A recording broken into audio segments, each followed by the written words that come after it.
Dios los bendiga a todos en el nombre de nuestro Señor Jesucristo. Voy a comenzar a grabar este estudio que se llama Una teoría. Comienzo tomo como base Hebreos capítulo 4, verso 12 al 16.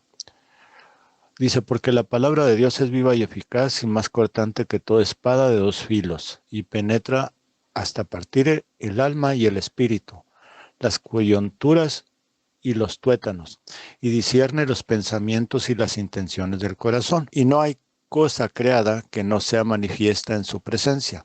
Antes bien, todas las cosas están desnudas y abiertas a los ojos de aquel a quien tenemos que dar cuenta. Por tanto, teniendo un gran sumo sacerdote que traspasó los cielos, Jesús, el Hijo de Dios, retengamos nuestra profesión porque no tenemos un sumo sacerdote que no pueda compadecerse de nuestras debilidades, sino uno que fue tentado en todo, según nuestra semejanza, pero sin pecado. Acerquémonos, pues, confiadamente al trono de la gracia, para alcanzar misericordia y hallar gracia para el oportuno socorro. Bien, amén. Esa es palabra de Dios. Dios bendiga a su pueblo amado, sea judío, sea gentil, y también aquellos que buscando el reino de Dios se aventuran a las religiones del mundo, no por porfía, sino tratando de encontrar al invisible, pues saben que les hace falta en su corazón, y que con corazón humilde van donde les dicen, porque la misma gente les dice que pueden encontrar a Dios ahí, mas yo digo a ellos, Dios no está ahí en esas asociaciones religiosas. Dios está más cerca de ti de lo que imaginas. Eso lo dice Pablo en Romanos capítulo 10, el apóstol Pablo en Romanos capítulo 10, versos del 8 al 11. Y dice, ¿mas qué dice? Cerca de ti está la palabra, en tu boca y en tu corazón. Esta es la palabra de fe que predicamos, que si confesares con tu boca que Jesús es el Señor y creyeres en tu corazón que Dios lo levantó de los muertos, serás salvo. Porque con el corazón se cree para justicia, pero con la boca se confiesa para salvación. Pues la Escritura dice, todo aquel que en él creyere no será avergonzado. Amén. Bien, y una manera fácil de encontrarlo es sentir amor por él. Hablarle, luego leer su palabra y escucharla, leer y entender.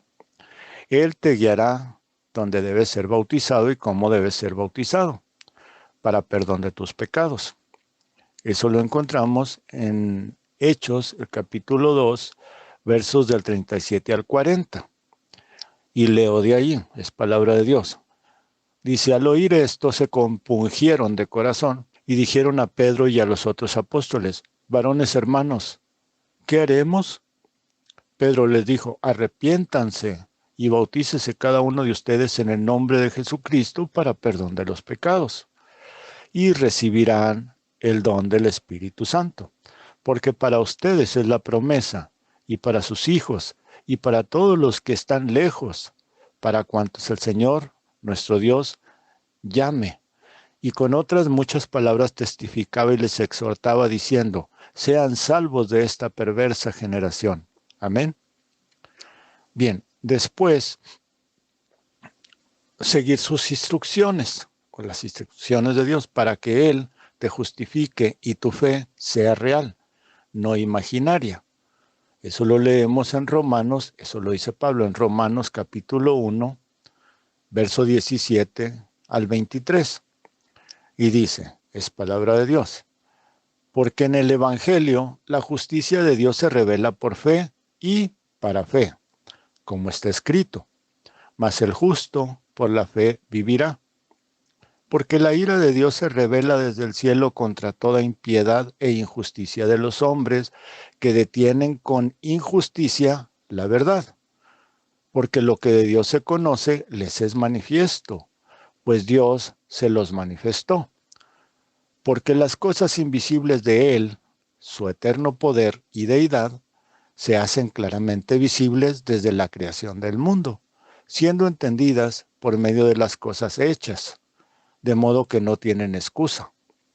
Pues habiendo conocido a Dios, no le glorificaron como a Dios, ni le dieron gracias, sino que se envanecieron en sus razonamientos, y su necio corazón fue entenebrecido. Profesando ser sabios, se hicieron necios, y cambiaron la gloria de Dios incorruptible en semejanza de imagen de hombre corruptible, de aves, de cuadrúpedos y de reptiles. Y usted dirá, por ejemplo, ¿y cuál hombre corruptible? Bueno, ¿qué le parece el Papa? Y así cada religión tiene sus papas, sus obispos, sus grandes. Amén. Bien, quisiera seguir con eso, pero ese prólogo solo fue por si puede ayudar a algunos a encontrar la fe verdadera y la justicia de Dios.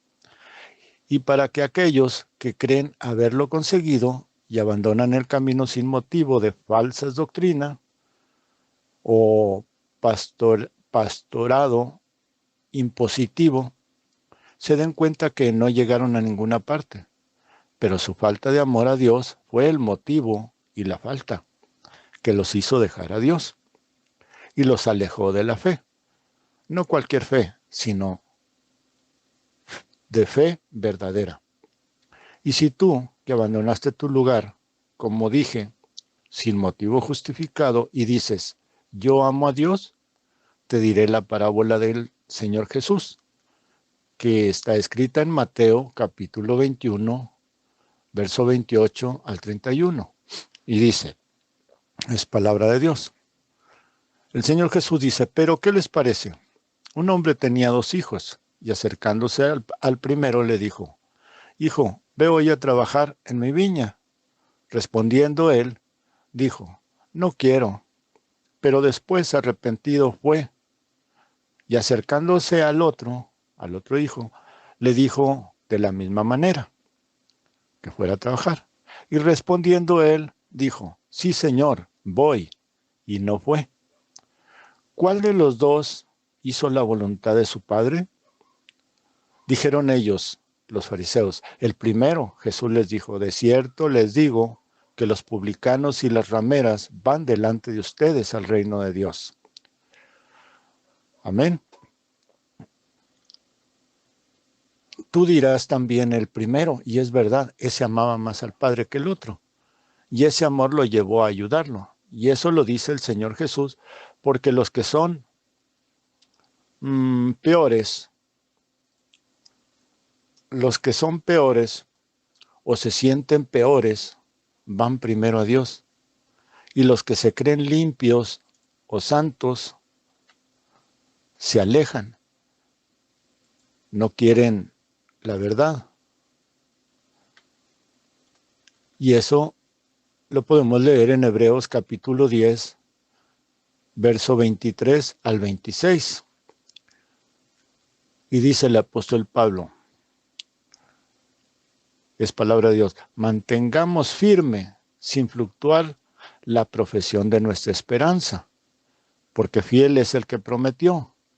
Y considerémonos unos a otros para estimularnos al amor y a las buenas obras, no dejando de congregarnos como algunos tienen por costumbre, sino exhortándonos, y tanto más cuando ven que aquel día se acerca. Porque si pecamos voluntariamente después de haber recibido el conocimiento de la verdad, ya no queda más sacrificio por los pecados. Amén. Esta escritura es la voluntad del Padre. Bueno, ya me extendí un poco más y no era mi intención, sino una teoría. Así que vamos a ver qué es una teoría y para qué sirve. Las teorías son la investigación de algo de lo que no se llega a una seguridad plena, pero tienen elementos que hacen suponer lo que se asegura, lo que se asegura o lo que asegura un científico o un hombre común, aún sin estudios, o sea, son suposiciones con algunos datos que hacen pensar o imaginar esa teoría. Como yo, que no tengo ningún título profesional de nada, que apenas hice leer y escribir, mal, pero lo hago. No soy un científico, teólogo, ni nada de eso, pero me di a la tarea, por amor a Dios y a mis hermanos, de escribir estos pensamientos, que me llevaron a considerar largamente esta reflexión. Tiene base en la palabra de Dios y también en una teoría científica. En la palabra de Dios porque habla de cómo fue la creación, y de la ciencia o de la científica porque es una teoría de evolución. Esto es, tiene elementos ciertos, pero no tiene todo para ser una verdad. En la Biblia dice que Dios se burla de la ciencia o de los sabios. Yo veo una realidad en eso. Un ejemplo de eso en la Biblia es Pedro, el apóstol, que siendo sin letras, alcanzó lo que Judas buscaba. Judas era un estudiado y buscaba ser famoso y terminó matándose él mismo. En cambio, Pedro, aún hoy, el mundo dice que el Papa Católico es el sucesor de Pedro. ¿Ve? Bien, la teoría científica del Big Bang es una teoría que intenta explicar cómo surgió todo lo que es materia y aplica también otra teoría que se denomina evolución. O sea, que para ellos, en el principio de todo, hubo una explosión cósmica. Si es así, entonces ya existía la materia, porque dicen, fue un chispazo que hizo brotar los primeros átomos. ¿Para qué los primeros átomos? Para ese chispazo. ¿O de qué se hizo el chispazo? ¿O explosión? He ahí donde su teoría se rompe. Bien, digamos que es verdad y que esos átomos se comenzaron a juntar hasta formar la materia. También estoy de acuerdo, aunque no del todo. Luego la materia se juntó hasta formar planetas, estrellas, soles y todo el cosmos. También, digamos que es verdad, sin concederlo, claro. Y claro, también la Tierra fue hecha así. Entonces fue un proceso evolutivo. Pero tengo esta pregunta. ¿Qué provocó el primer chispazo si no había nada para provocarlo? Bien, dejo esa pregunta ahí para los científicos y todo ser que piensa coherente. Ahora, según los científicos, el hombre surgió como una larva del agua, que luego se convirtió en especie de sapo, lagarto, luego en una especie de lagartija grande, luego en una especie de primate, luego en una especie de gorila y finalmente surgió el hombre. Eso me da risa. Me gusta esa evolución. Y digamos que así fue, de nuevo sin dar la razón, o sea, sin darle la razón. Aunque me pregunto, ¿esas especies existen aún? ¿Sí o no? ¿Existen? ¿Por qué se quedaron así? ¿Por qué no evolucionaron como nosotros? ¿Por qué el pez aún es pez? ¿Por qué las aves aún son aves? ¿Qué les pasó a las especies que se quedaron igual? ¿Por qué las bestias grandes no evolucionaron? La tortuga es prehistórica y aún es tortuga. Bueno, digamos que sí evolucionaron también, otra vez sin dar la razón a los que creen eso. Aquí es donde me quedo y pienso, ¿por qué los científicos tratan de explicar la creación? ¿Será para que todos conozcamos cómo fue que llegamos a ser hombres en este planeta? Y con eso negar sutilmente que Dios existe. Yo creo esto último, yo creo es lo segundo, más que lo primero, negar a Dios. ¿Por qué tratan de explicar lo que está fuera de su alcance? Pero no explican cuántas pirámides hay en los océanos y por qué. No explican por qué los cristales de la nieve que caen en invierno tienen 6 picos y nunca tienen la misma forma. Porque no explican qué es la vida. Yo creo que Dios se ríe de ellos y sus teorías. Finalmente, con toda su ciencia y teorías, no pueden retener su propia vida en ellos, en sus propios cuerpos. y ciertamente un día mueren. ¿Su teoría los hará evolucionar a la vida nuevamente? Seguramente no, pues su cuerpo se convertirá en polvo, pero su vida, ¿a dónde irá? ¿Se disipará en el aire como se disipa el humo? Pero aún el humo es materia. ¿Y la vida qué es? ¿Tiene átomos la vida? Menudo lío, ¿verdad? Bueno, como dije antes, siendo yo un ignorante, trataré de hacer una teoría, pero basado en la Biblia, que es un poco de lo que conozco. Y como dije antes, no con mi sabiduría, sino con la sabiduría que se encuentra en ella, la Biblia. Bien, ciertamente citaré textos, pero no deja de ser una teoría. Primero diré que en el libro de Génesis, capítulo 1, verso 1, dice, en el principio creó Dios los cielos y la tierra. Aquí nos dice que cuando comenzó la creación, Dios creó los cielos. Si se fija, no dice el cielo, pues cuando habla de cielos, son más de uno. Para mí, Dios creó los espacios en el infinito. Esto es, este universo ocupa un espacio, tiene un cielo. Y lógicamente, si hay espacios paralelos o dimensiones, pues serán otros espacios, otros cielos. Entonces, Dios estaba ahí, pero no había nada más. Él estaba ahí llenándolo todo. ¿Qué llena si no hay nada para llenar? No, Él no estaba llenando nada, pero allí estaba en toda la eternidad, por eones de años de los nuestros y sin tiempo para Él. Pero Él estaba ahí. ¿Ahí dónde? Allí, en la nada, porque no había nada.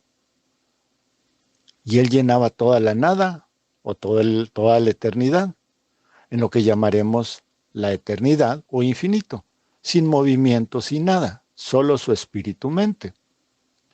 Pero Dios se movió un poco para crear un cuerpo y surgió una chispa con su movimiento creando su cuerpo, que llamaremos el ángel de Jehová. Y hubo una gran explosión, o hubo una explosión, que él provocó de materia invisible, invisible a nosotros, materia que desconocemos. Luego con esa materia creó sus cielos y su reino, los ángeles que le servían o que le sirven, todo ello con una materia muy superior a la nuestra. Creado ya su reino, entonces traspuso los espacios y creó una explosión atómica, porque el átomo es materia. Creó una explosión atómica inmensa en este espacio, con la cual creó lo que hay de soles, galaxias, sistemas solares y todo lo exterior, incluyendo la Tierra. Entonces hizo con la materia que podemos ver todo lo que hay bajo este cielo y dentro de este cielo la Tierra. Veamos cómo lo hizo. Bueno, leemos Génesis capítulo 1, versos del 1 al 2. Dice, en el principio creó Dios los cielos y la tierra. Ahí lo tiene. Y la tierra estaba desordenada y vacía, y las tinieblas estaban sobre la faz del abismo. Oiga bien esas palabras, sí. En el principio creó Dios los cielos y la tierra. Y la tierra estaba desordenada y vacía, y las tinieblas estaban sobre la faz del abismo. Y el Espíritu de Dios se movía sobre la faz de las aguas. ¿De cuáles aguas? Las de la tierra. Amén. Pero todo estaba oscuro. Estaba la tierra sin orden, vagando por el espacio, en tinieblas. Pero el Espíritu de Dios se movía sobre ella. ¿Qué? ¿Estaba congelada al vagar por el espacio? Sí, con muchos planetas que deben estar demasiado lejos de algún sol. O sea, igual que muchos planetas que deben de estar demasiado lejos de algún sol. Pues la Tierra no tenía un orden, no estaba alrededor de ningún sol, vagaba en oscuridad. Ahí lo dice bien claro. Dice, las tinieblas estaban sobre la faz del abismo. ¿Ve? Entonces dijo Dios, note esto. Dijo Dios, Dios habló, ya tenía cuerpo y boca para hablar. Y dijo Dios, allí en Génesis capítulo 1:3. Y dijo Dios, sea la luz, y fue la luz. Amén. Y con esta luz se encendieron los soles mayores y menores. Dios estaba creando el fuego. Al mismo tiempo alineó los planetas alrededor de soles, formando los sistemas solares y las galaxias. Entonces tomó esta tierra y la puso a girar alrededor de este sol, que podemos ver. Creó la lumbrera mayor, eso lo leemos en Génesis capítulo 1, versos del 14 al 15.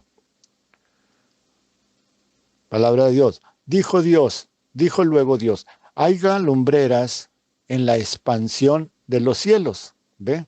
Para separar el día de la noche y sirvan de señales para las estaciones, para días y años, y sean por lumbreras en la expansión de los cielos, para alumbrar sobre la tierra. ¿Ya ve? Y fue así.